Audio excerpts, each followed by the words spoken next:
और ओवैसी के शहर हैदराबाद में बीजेपी का मंथन चल रहा है। पीएम मोदी से लेकर गृह मंत्री अमित शाह मौजूद हैं, बीजेपी शासित राज्यों के मुख्यमंत्री मौजूद हैं और प्लान बन रहा है दक्षिण के द्वार को खोलने का। और इससे साउथ के राज्यों में कमल खिलाया जा सके, ये कोशिश है। पीएम मोदी आज बैठक में स्ट्रेटेजी बना रहे हैं, तो कल हैदराबाद में जनसभा को वो संबोधित भी करने वाले हैं। 2024 से पहले 2023 का प्लान बनाया जा रहा है। केसीआर के खिलाफ पीएम मोदी हुंकार भरने वाले हैं। तो क्या 2023 में तेलंगाना में कमल खिलाने का पीएम मोदी का प्लान क्या है, इस रिपोर्ट में देखिए।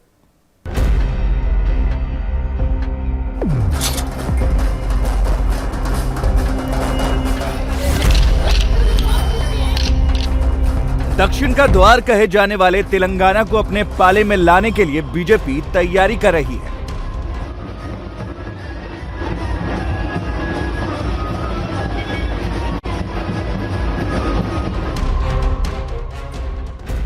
हाई लेवल से लेकर बूथ लेवल तक रणनीति तैयार की जा रही है। तेलंगाना को फतह करने का पूरा प्लान बीजेपी ने तैयार कर लिया है। प्रधानमंत्री पूरा प्लान बनाकर ओवैसी के शहर हैदराबाद में बीजेपी की राष्ट्रीय कार्यकारिणी में आ रहे हैं, जिसका ट्रेलर बीजेपी ने टीआरएस और ओवैसी को पहले ही दिखा दिया है। नवंबर 2021 में हुजूराबाद विधानसभा सीट पर उपचुनाव हुआ, जहां बीजेपी ने हुजूराबाद सीट टीआरएस से बड़ी मार्जिन के साथ जीती। बीजेपी कैंडिडेट एटला राजेंद्र को 1,0722 वोट मिले, जबकि टीआरएस कैंडिडेट को 83,167 वोट हासिल हुए। बीजेपी ने यहां करीब 11% के बड़े मार्जिन से टीआरएस को पटखनी दी। बीजेपी ने दुब्बक्का विधानसभा सीट के उपचुनाव में भी कमल खिला दिया। इस सीट पर बीजेपी के विजयी उम्मीदवार रघुनंदन को 62,772 वोट मिले, तो वहीं टीआरएस उम्मीदवार को 61,302 वोट मिले। बीजेपी ने यह सीट टीआरएस से छीन ली। साल 2018 के विधानसभा चुनाव में बीजेपी को सिर्फ एक सीट पर जीत मिली थी, लेकिन इसके बाद हुए 3 उपचुनावों में से बीजेपी ने 2 सीटों पर जीत हासिल कर ली। इससे इस बात के संकेत मिलते हैं कि किस तरह से तेलंगाना में बीजेपी अपनी पैठ बढ़ा रही है। सबसे दिलचस्प लड़ाई हुजूराबाद की थी। ये टीआरएस का गढ़ है। 2004 से यहाँ पर टीआरएस की कार बिना ब्रेक के लगातार सरपट दौड़ती रही है, लेकिन टीआरएस के बड़े नेता एटाला राजेंद्र को पहले बीजेपी ने अपने पाले में किया और फिर उन्हीं के हाथों केसीआर को उस सीट पर जबरदस्त शिकस्त दी। और अब 18 साल बाद हैदराबाद में बीजेपी की राष्ट्रीय कार्यकारिणी की बैठक टीआरएस और ओवैसी को सीधे चुनौती है। आज हैदराबाद के इंटरनेशनल कन्वेंशन सेंटर में मंथन। कल पीएम मोदी रैली के जरिए हुंकार भरेंगे। 26 मई के बाद एक बार फिर पीएम मोदी राष्ट्रीय कार्यकारिणी के जरिए सीधे टीआरएस पर हमला करेंगे, जैसे 26 मई को यूपी के सीएम योगी का उदाहरण देकर केसीआर पर सीधे अटैक किया था। भाइयों बहनों, मैं तो आज तेलंगाना की इस धरती से उत्तर प्रदेश के हमारे मुख्यमंत्री श्रीमान योगी आदित्यनाथ जी को भी बधाई देता हूं।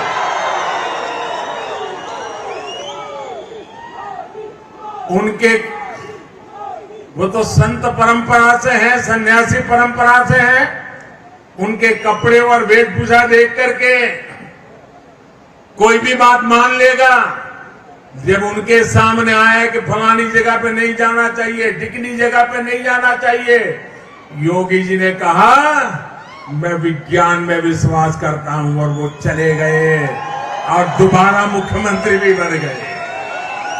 18 साल बाद राष्ट्रीय कार्यकारिणी के लिए हैदराबाद को यूं ही नहीं चुना गया, बल्कि इसके पीछे रणनीति है। 2020 के ग्रेटर हैदराबाद नगर निकाय चुनाव में बीजेपी ने टीआरएस को करारी चोट पहुंचाई थी। 150 सीटों वाले नगर निगम में बीजेपी को 48 सीट, एआईएमआईएम 44 सीट, टीआरएस को 56 सीट, कांग्रेस को महज 2 सीट हासिल हुई थी। हैदराबाद ही नहीं बल्कि पूरे तेलंगाना में कांग्रेस किनारे लग चुकी है। ऐसे में बीजेपी को लगता है कि वो यहाँ अपना जनाधार बढ़ा सकती है। एआईएमआईएम असदुद्दीन ओवैसी की पार्टी भी यहाँ एक प्लेयर है। ऐसे में बीजेपी को यहाँ पर एक खुला मैदान नजर आ रहा है। यही वजह है कि बीजेपी ने साल भर पहले से ही चुनाव की तैयारियां शुरू कर दी है और किसी भी कीमत पर दक्षिण का द्वार कहे जाने वाले तेलंगाना को बीजेपी हासिल करना चाहती है। हैदराबाद में पीएम मोदी के लिए पिच तैयार की जा रही है। बीजेपी अध्यक्ष जेपी नड्डा से लेकर बीजेपी के सभी बड़े नेता और कैबिनेट मंत्री हैदराबाद में मौजूद हैं। मकसद तेलंगाना में बीजेपी को सत्ता के सिंहासन तक पहुंचाना है। तेलंगाना में बीजेपी की ताकत धीरे धीरे मजबूत हो रही है, जिसको आंकड़ों के जरिए भी समझा जा सकता है। तेलंगाना में 2018 के विधानसभा चुनाव में बीजेपी को 119 सीटों में से महज एक ही सीट हासिल हुई थी। इस दौरान बीजेपी को 6.98% वोट मिले थे, लेकिन इसके एक साल बाद बीजेपी ने लोकसभा चुनाव में सबको चौंका दिया। बीजेपी ने 17 लोकसभा सीटों में से 4 पर जीत हासिल की और इस दौरान बीजेपी का वोट परसेंटेज भी विधानसभा चुनाव के मुकाबले 3 गुना बढ़कर 19.65% तक पहुंच गया। और यही वजह है कि बीजेपी अब तेलंगाना में भी पूरी ताकत झोंक रही है। बीजेपी की बढ़ती ताकत से केसीआर की मुश्किलें बढ़ रही हैं। हैदराबाद में बीजेपी के पोस्टर लगे तो केसीआर ने पूरे हैदराबाद को अपने 8 साल के कार्यकाल के गुणगान वाले पोस्टर से पाट दिया है। बीजेपी का आरोप है कि टीआरएस ने पोस्टर लगाने में 3 दिन के लिए 23 करोड़ रुपए खर्च कर दिए। इसी शाही खर्च और परिवारवाद पर पीएम मोदी लगातार प्रहार करते हैं। परिवारवाद और परिवारवादी पार्टियां देश के लोकतंत्र और देश के युवा दोनों की सबसे बड़ी दुश्मन है। देश ने देखा है, तेलंगाना के लोग देख रहे हैं कि एक परिवार को समर्पित पार्टियां जब सत्ता में आती है तो कैसे उस परिवार के सदस्य भ्रष्टाचार उसका सबसे बड़ा चेहरा बन जाते हैं। तेलंगाना के लोग देख रहे हैं कि परिवारवादी पार्टियां किस तरह सिर्फ अपना विकास करती हैं। पीएम मोदी ने ये बातें यूं ही नहीं कही, बल्कि इसका आधार भी है। के चंद्रशेखर राव तेलंगाना के मुख्यमंत्री हैं, तो केसीआर के बेटे केटीआर मंत्रिमंडल में हैं। राज्य के आईटी मंत्री हैं। बेटी कविता फिलहाल एमएलसी हैं। केसीआर के भांजे हरीश राव हेल्थ और फाइनेंस मिनिस्टर हैं। तेलंगाना में केसीआर की पॉपुलैरिटी का ग्राफ साल दर साल घटता जा रहा है। इसके 2 बड़े कारण हैं। पहला कारण, अलग तेलंगाना राज्य के आंदोलन से जुड़े उन अहम लोगों को केसीआर ने नजरअंदाज करना शुरू कर दिया है, जिनकी वजह से वो सीएम बने। दूसरा बड़ा कारण, परिवारवाद को बढ़ावा देना। लोग कह रहे हैं कि पुत्र मोह में उन्होंने एक नई नेशनल लेवल की पार्टी लॉन्च करने का फैसला किया है, ताकि राज्य की कमान बेटे को सौंपी जा सके। पीएम मोदी जब हैदराबाद में हुंकार भरेंगे तो एक बार फिर परिवारवादी पार्टियां उनके निशाने पर होंगी।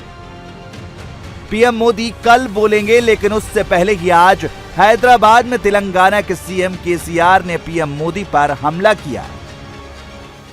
आप मजबूर है आपके साहूकारों को हेल्प करने में।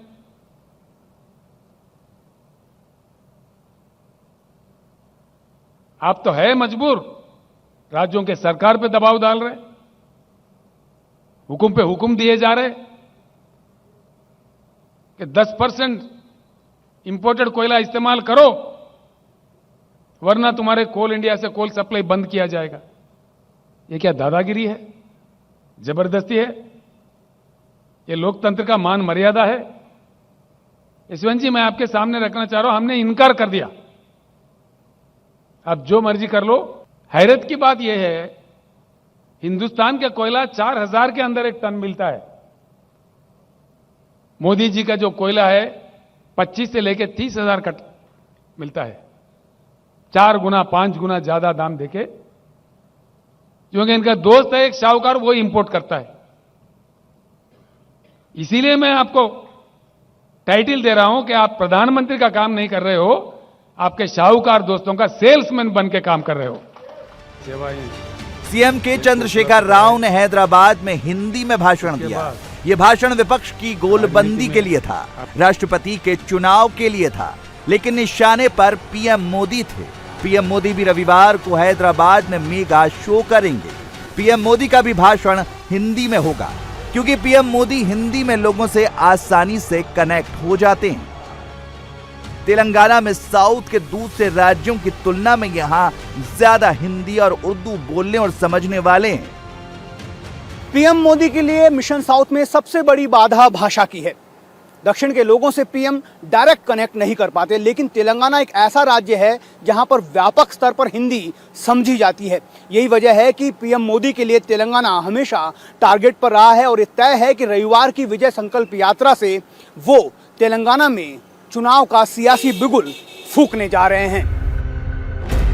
अपने मिशन 2014 के लिए पीएम मोदी ने पहली रैली हैदराबाद में की थी और अब दक्षिण के द्वार तेलंगाना को जीतने के लिए भी मोदी ने हैदराबाद को चुना है। मोदी ने 2014 में इतिहास रच दिया था जो बदस्तूर जारी है। बीजेपी पीएम मोदी के सहारे वही करिश्मा तेलंगाना में दोहराना चाहती है, जिसकी तैयारी 2019 के चुनाव के बाद से ही चल रही है। बीजेपी ने दिसंबर 2020 को बंडी संजय को तेलंगाना की कमान सौंपी, जिसके बाद वो लगातार ग्राउंड पर बीजेपी को मजबूत करने में जुट गए। एक एक करके बीजेपी टीआरएस को कई झटके दिए, विधानसभा उपचुनाव फिर निकाय चुनाव। बंडी संजय 2023 के विधानसभा चुनाव से पहले पूरे तेलंगाना को मथने में लग गए। बंडी संजय ने प्रजा संग्राम यात्रा का आगाज किया है, जो 4 चरणों में संपन्न होगी। बंडी संजय ने अभी तक 2 चरणों की यात्रा संपन्न की है। बंडी संजय ने इस यात्रा में अब तक 828 किलोमीटर की यात्रा की, जिसमें 11 लाख लोग शामिल हुए। पहले और दूसरे चरण में बंडी संजय ने 28 विधानसभा और 9 लोकसभा सीटों को कवर किया। बंडी संजय ने अपनी 67 दिन की यात्रा में तेलंगाना के 13 जिले के लोगों से संवाद किया। बंडी संजय का मकसद है कि चुनाव से पहले बीजेपी को ग्राउंड लेवल पर मजबूत किया जा सके।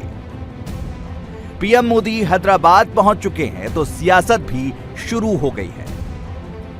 तेलंगाना में सत्तारूढ़ टीआरएस और विपक्षी भाजपा के बीच सियासत गर्म हो गई। शनिवार को विपक्ष के साझा राष्ट्रपति प्रत्याशी यशवंत सिन्हा हैदराबाद के बेगमपेट एयरपोर्ट पहुंचे। उनके स्वागत व अगवानी के लिए सीएम के चंद्रशेखर राव और उनका पूरा मंत्रिमंडल पहुंचा। हैदराबाद में रोड शो निकाला गया, नारे लगे। कुछ देर बाद पीएम नरेंद्र मोदी इसी एयरपोर्ट पर पहुंचे, लेकिन उन्हें लेने केसीआर का सिर्फ एक मंत्री पहुंचा। केसीआर बोल तो रहे थे राष्ट्रपति चुनाव पर, लेकिन निशाने पर थे पीएम मोदी। राजनीतिक परिवर्तन होगा, जरूर होगा, कोई परमानेंट नहीं है। मोदी जी से पहले भी कई प्रधानमंत्री बने। तो जनता जिसको मौका देता है सेवा करने का, करके अपने रोल निभा के चले जाते हैं। मोदी जी मुझे लगता है कि एक भ्रम में है कि हम ही परमानेंट है। कोई परमानेंट नहीं है, ये अननेचुरल है। इस देश में लोकतंत्र है, इसलिए परिवर्तन कभी भी संभव है, असंभव नहीं है। केसीआर आज बोल चुके, पीएम मोदी से एक के बाद एक सवाल भी किए, लेकिन रविवार को पीएम मोदी का मेगा रोड शो होगा। 2024 से पहले पीएम मोदी 2023 के रण में जुटे हैं। 2024 के मोदी प्लान में दक्कन विजय जरूरी है। हैदराबाद दक्कन का द्वार है, इसीलिए यहाँ मोदी सेना जुट चुकी है। मोदी का प्लान पूरी तरह से तैयार है, बस उसे एग्जीक्यूट करने की जरूरत है। पहले तेलंगाना, फिर बाकी बचे दक्षिण के राज्य। इंडिया टीवी हर वक्त हर जगह डाउनलोड करने के लिए सर्च करें India TV news Google play store या ऐप स्टोर पर।